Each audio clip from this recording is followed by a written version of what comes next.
In a setting more reminiscent of the original Targa Florio of the early 1900s, the 2000 Dunlop Tyres Targa New Zealand tried a new format for the Prologue, Day Zero, by starting in the grounds of Hotel Divan to Redcliffe Winery, south of Auckland. The 107 competing cars were placed in 5 separate competitions, further separated into 15 classes. The day was used to calm nerves, with none of the 5 stages counting towards the end results.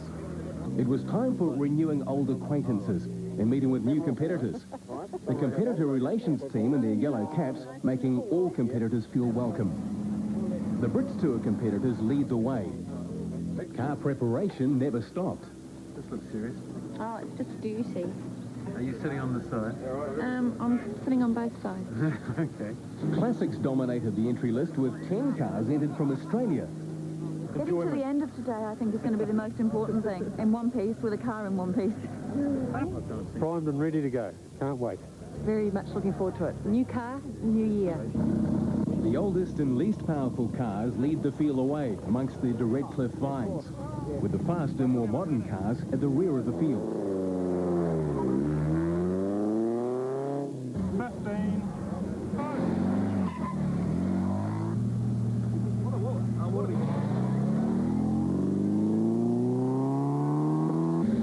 With 27 women competing this year, Alfa Romeo driver Stephanie Flegg being considered something of a Targa veteran, and right behind 2 more women coincidentally in the 2 biggest cars.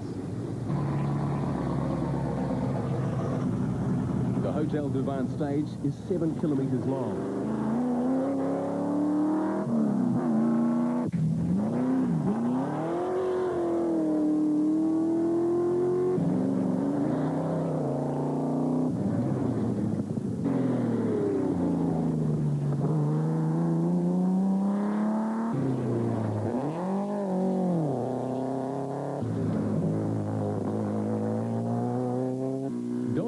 The bell, not used to the route book just yet.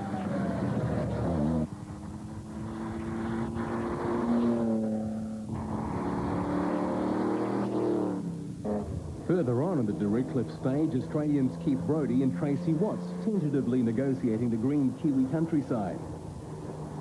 And motoring journalist Adrian Blackburn giving his replica D-Type Jaguar a rare outing, with the second of the Australian Heelys out to try and lead the historics.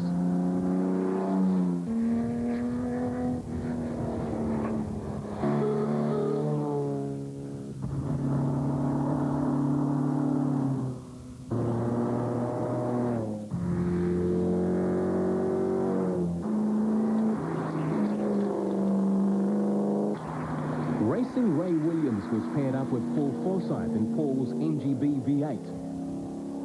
The 500 brake horsepower Saline Mustang from Australia. And yet another Aussie, Tasmanian Kent Watts in his BMW M3R. Ex-international motorcycle racer Ken Dodson tries 4-wheel motorsport for the first time. And, of course, many classic Ford Escorts with varying engine developments, Mark 1s and 2s. Graham Collard and Barbara Poole's fresh NGB V8 showing signs that all was not too well.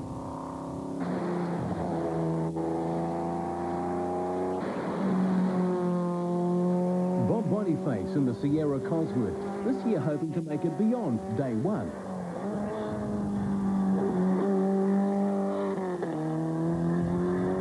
Peter Johnson and Son in the very powerful and extremely rare Group B Metro 6R4.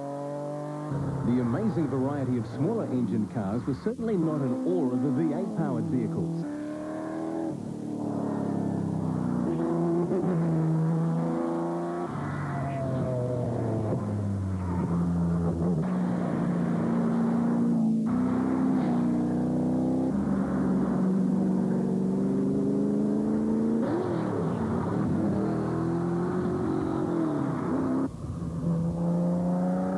He heads on to Mangatangi School for a service break, with already a few cars needing a temporary withdrawal to remedy faults.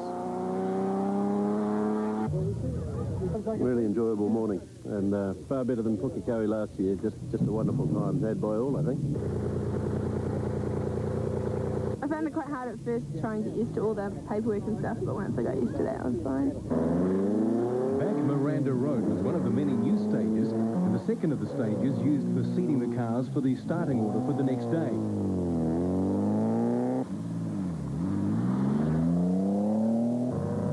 We're having a great time.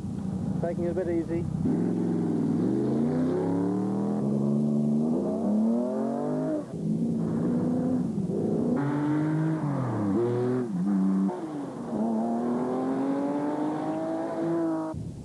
Car 800, the Rover Vitesse, was one of the two camera cars.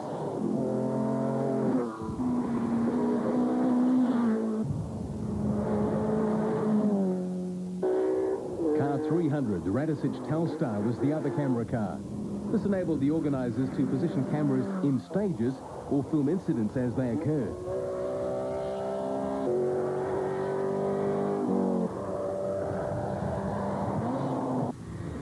Kaiawa, the last stage of the day before heading back to Hotel Divan for a cocktail party and light-hearted Prologue trophy presentation.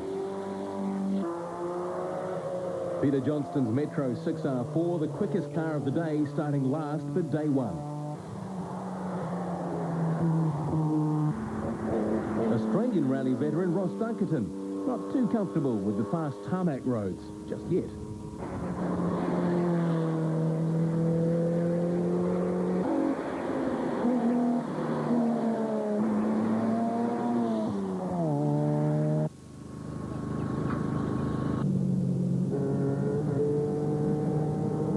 At the end of the Prologue day, 98 cars finished. Problems such as a broken clutch for car number 6, the 2000 Mustang. Car number 33, Laser Sport, timing problems. Car 555, Subaru, with a turbo lag in operation, which had to be made inoperative to conform to regulations. Car 127, oil cooler due to fence damage. Car 300, stop. Car 65, gear selection. However, all 107 cars were ready to contest day one. 11 stages in the Waikato and Matamana-Piako districts to look forward to. Ready to roll. Ready to roll.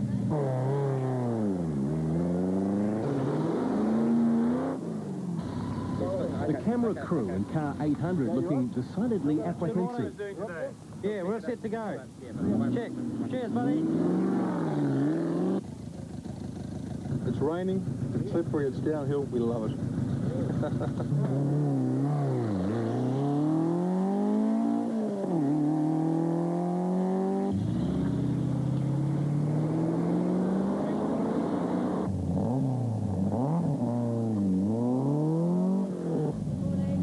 The second stage of the day, Waitaremu Lake Road, was drying but still slightly damp.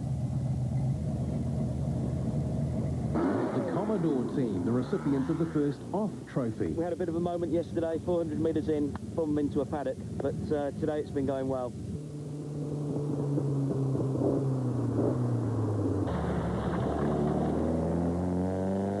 Jeff Parry, now with son Shane, shows how not to take the corner.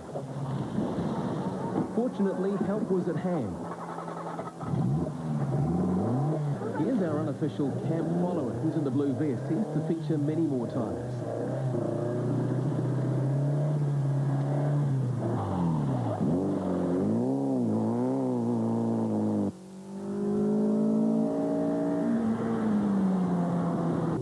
Jeff Torkington here politely moves out of the way.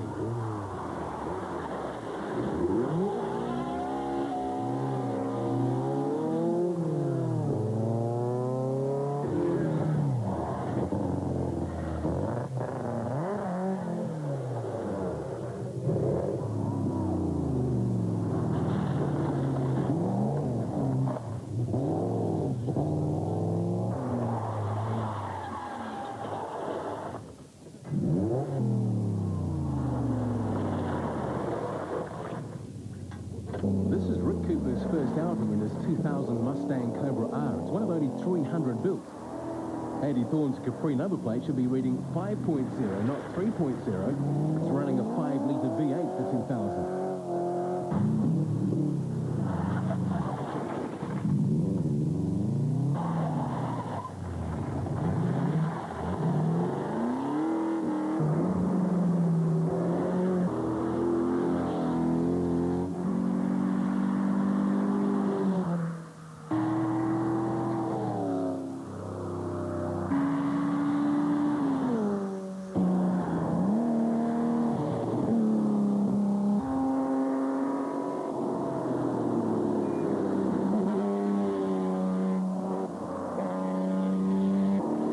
cars head towards Te Kaupata, then on to Ruawaru School for lunch, with one unlikely incident along the way.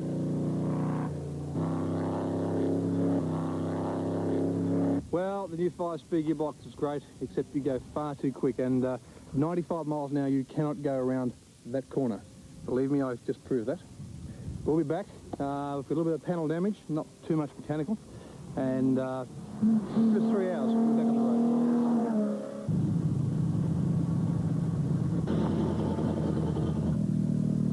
The last glimpse we get of Neil Mafakwa.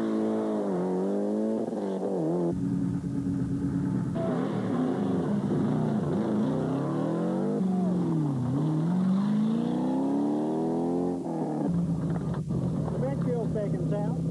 Hello, nice to see you. Hi. Yep, having a good day. 30 seconds. No scares.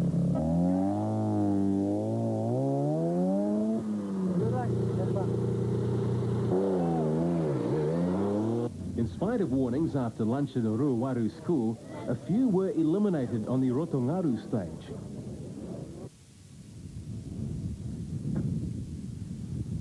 We went third gear, we came over the crown of the hill, and obviously by the look of the skid marks I was a little bit too wide, and I locked it up and just lost control, and it hit the bank. This stage also saw the Simpson Mini out and the Porsche 914 of Australians Nigel Chilton and Graham Warner. Graham was driving, temporarily withdrawn, having parked in a residence garage.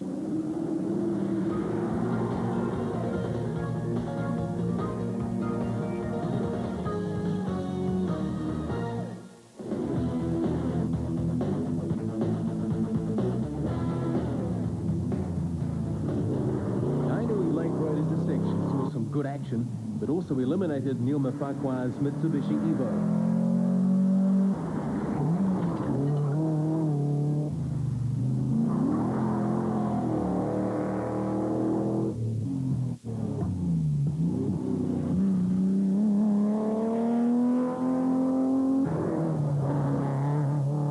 Note the camp followers now set up on the inside of the corner, having a wee moment off.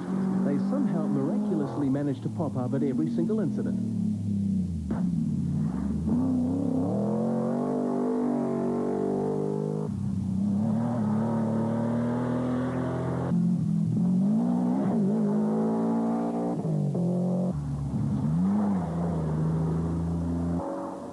Fantastic scenery, and Nelson Marshall's V6 Capri wailing through the classic Kiwi countryside.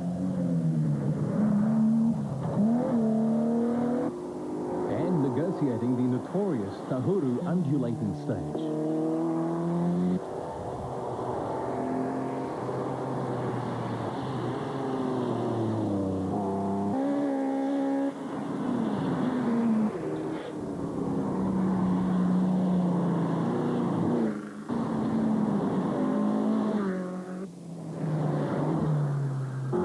A little further on, the scrapping Anglias are with the field heading to Te Araha for the afternoon tea break and service stop.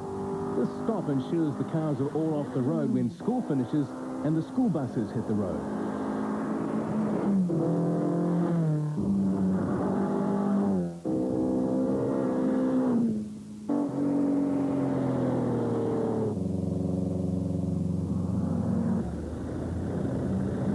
This is just great. The best event.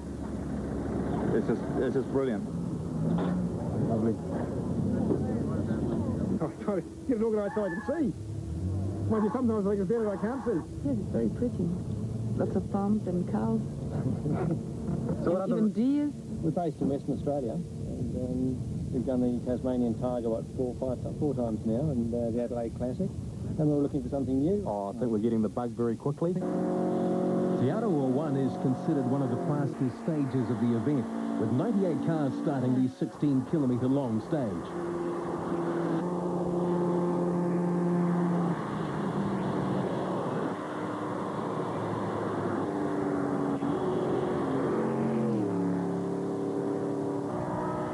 The smoky Triumph TR7 V8 certainly isn't slowing down, because only a leaking rocker cover gasket.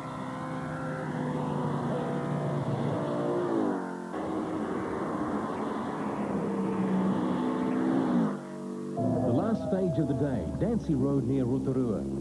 A good crowd was entertained at the Hotel Divan, Budapest Pickles Hospitality Villa, with guest Australian commentator Brian Reid reporting on the day's activities. Listen to that car as it winds its way up through there.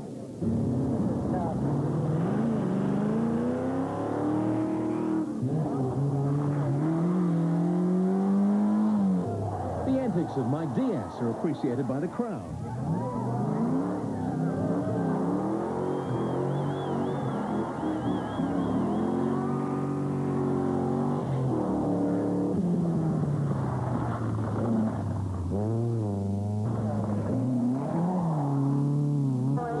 And Joe Colkin has a go too.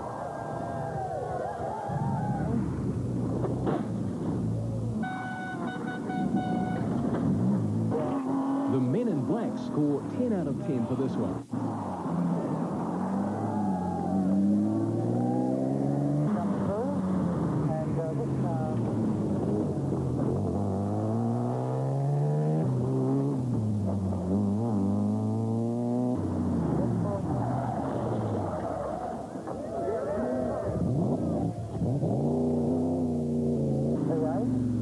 The Classic Hits team and their Classic Morgan have some difficulty coordinating their hand signals.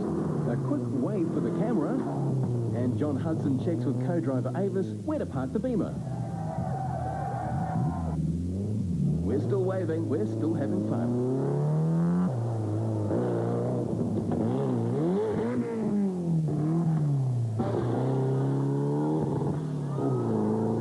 A broken half shaft temporarily stopped the 2002 Turbo BMW. That's the half shaft under it, unfortunately, from the looks of it.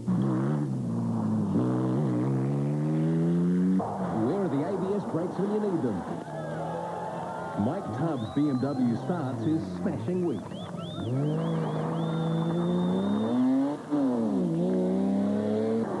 Meanwhile, Ross Dunkerton is happy he's finally found some gravel.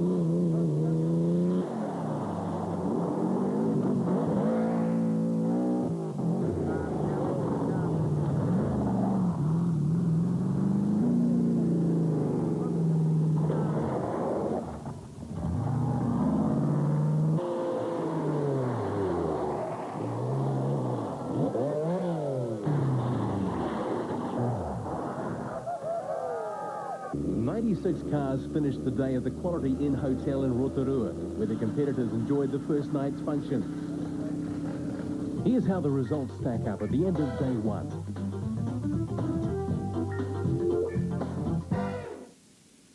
Oh, great. Yeah, we had a tremendous day. A lot of fun, great roads. The women competitors have some thoughts to share. We've never found it yet. We've run out of road before we've hit top speed, but we've gone over 240k. We ran out of power. We lost the alternator at the beginning of the day, and so we had to run on battery power. So towards the end of the day, we just made it to the end of the last stage. They did well. They did well. No, not too many. Just simple technical problems since the first time we've had the car on the road. So, as usual, the Aussies have a good yarn to spin. We had an altercation with a corner with a bit of gravel and decided to pick between two light posts and took the garage of the house instead. Overnight repairs see 101 cars prepare to leave Quality Inn on day two.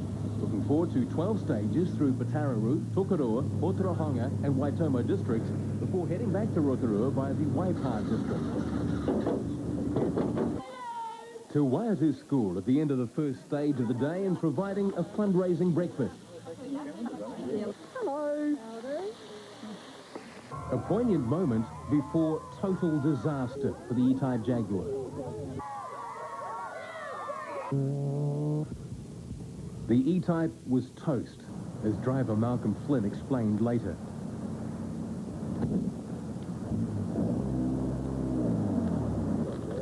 Co-driver Gary Firth cooled off in the nearby stream with the emergency procedures quickly in place.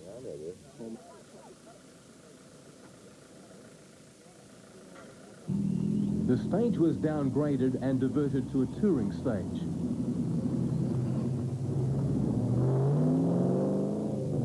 An eyewitness account from our adopted camp follower. Heard the crash. We got down there and then I heard there was a fire, so I went back, got the fire extinguisher. By the time we were there, the car was totally gone. Then on to the longest stage of the event, 27 k's at Otiwa with 94 cars starting. Temporarily out, car 23, Patrick Robson's Corolla. Car 106, Michael Morrow's Peugeot, both with gearbox problems. Car 50, Brian Gibson's Tirana with a broken drive shaft. And number 66, Kim Walker's MG, permanently out with terminal engine damage.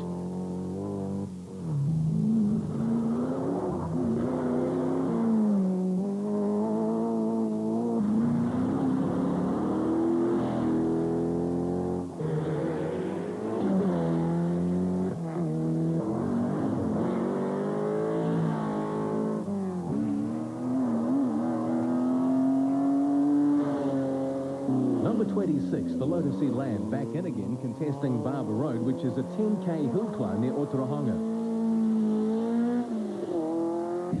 The taped dent and the culprit.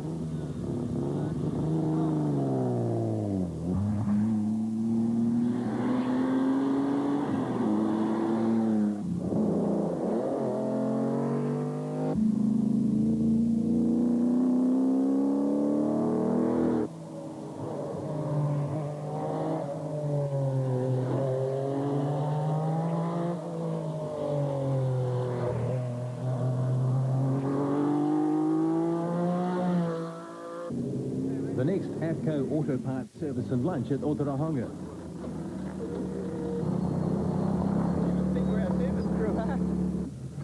Chris will actually tell you what happened, but we're just a little bit over driving. We're just trying a bit too hard to try and get a good time through the stage. And on to the Otorohanga publicity stage, a demonstration-only stage without times being awarded. The Hospitality Villa spectators are kept well entertained. Here is a go, the Mustang. The two of them. Greg Kirk